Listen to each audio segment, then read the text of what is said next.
মাও সেতুং বলতেন যে এটা স্ফুলিঙ্গ দাবানল সৃষ্টি করতে পারে। রাজনীতির একটা বড় গৌরবজনক ভূমিকা আছে, কিন্তু এই ছাত্ররা এখন কি করছে? ছাত্রদের যারা ভালো ভালো ছাত্র আগে তারা রাজনীতি করতে আসতো, এখন কোনো ভালো ছাত্র চিন্তাই করতে পারে না রাজনীতি করবে। ছাত্ররা কোটার জন্য আন্দোলন করছে। আগে তো এই ধরনের কোনো ছাত্র দাবি নিয়ে আন্দোলন হয়নি। ছাত্রদের এই আন্দোলন আগে সব রাজনৈতিক আন্দোলন হয়েছে। এখন এই যে আন্দোলন হলো, এটা কোনো রাজনৈতিক আন্দোলন নয়, এটা ছাত্রদের নিজস্ব ব্যক্তিগত কে সিএস, কে হচ্ছে বড় বড় সরকারি চাকরি করবে, এ করবে, তো এই তো এদিক থেকে বিচার করলে কিন্তু ছাত্রদের এই কোটা আন্দোলনের কোনো রকম আসলে প্রোগ্রেসিভ ভিত্তি নাই। এতে এই যে আন্দোলন, এই আন্দোলনের সাথে জনগণের কী সম্পর্ক ছিল বলেন?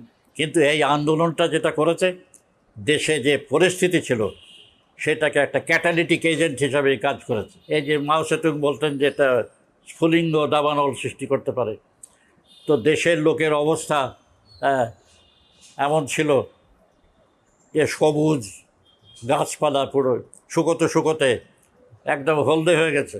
যেখানে সবুজ বনভূমি থাকে সেখানে সব আগুন লাগানো যায় না।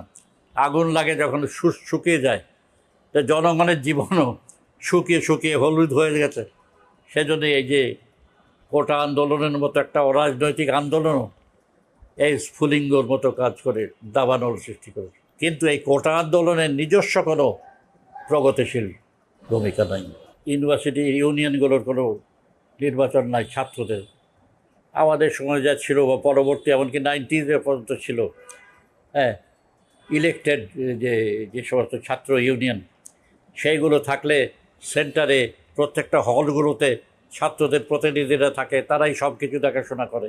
এটা উঠে গেল 91 সাল থেকে।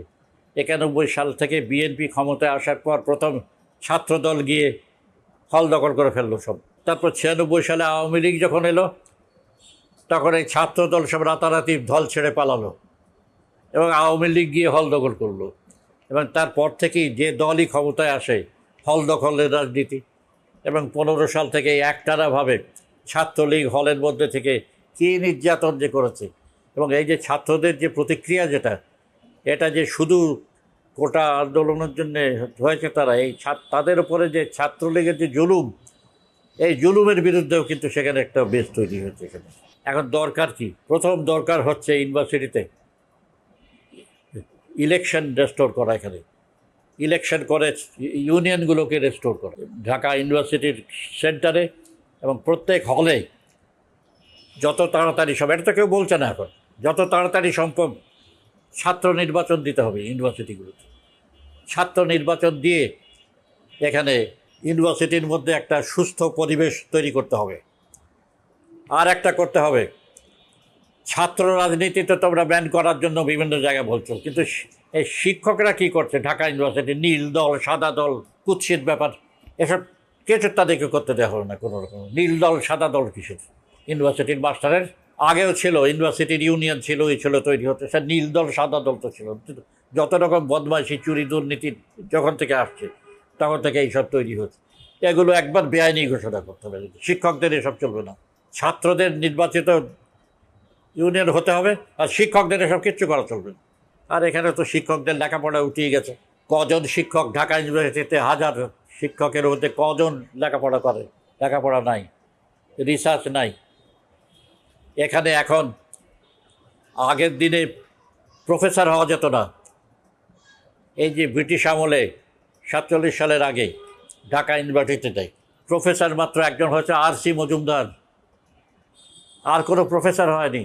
এমনকি সত্যেন বোস পর্যন্ত রিডার ছিলেন, সত্যেন বোস, তারপরে যদুনাথ সরকার ডক্টর শহীদুল্লাহ, কেউ সবাই রিডার ছিল।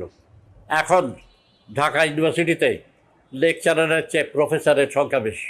প্রফেসরের সংখ্যা, তার কারণ এখন এই প্রফেসর হওয়াটা কোনো মেধা বা মেরিটের উপরে চলে না, এটা বয়স দেখা। সরকারি চাকরিতে যেরকম বয়স অনুযায়ী প্রমোশন হয়, এটা বড় স্ক্যান্ডাল একটা। এই যে প্রমোশনের নীতি, এসব চেঞ্জ করতে হবে। যে বলছে যে এখান থেকে কাঠামোর মধ্যে চেঞ্জ করতে হবে, তো এইসব চেঞ্জ করতে হবে। ইউনিভার্সিটিতে করতে গেলে এসব চেঞ্জ করতে হবে।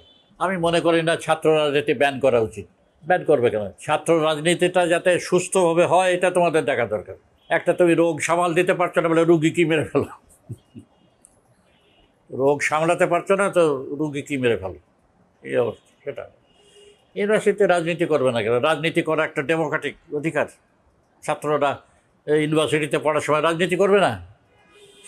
সমাজের একটা এত বড় সচেতন অংশ রাজনীতি করবে না কেন? রাজনীতি যাতে বদমাইশির লীলাক্ষেত্র না হয় সেইটা দেখতে হবে।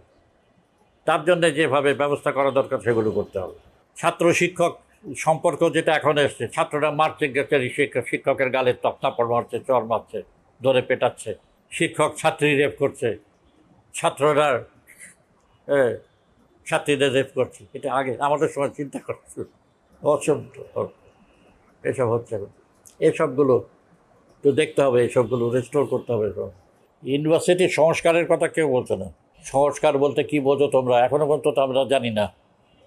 এরা যে বলছেন সংস্কার বলতে কি এরা বোঝেন আমি তো এখন জানি, শুনি, এখনো পর্যন্ত কিছু শুনিনি কিছু।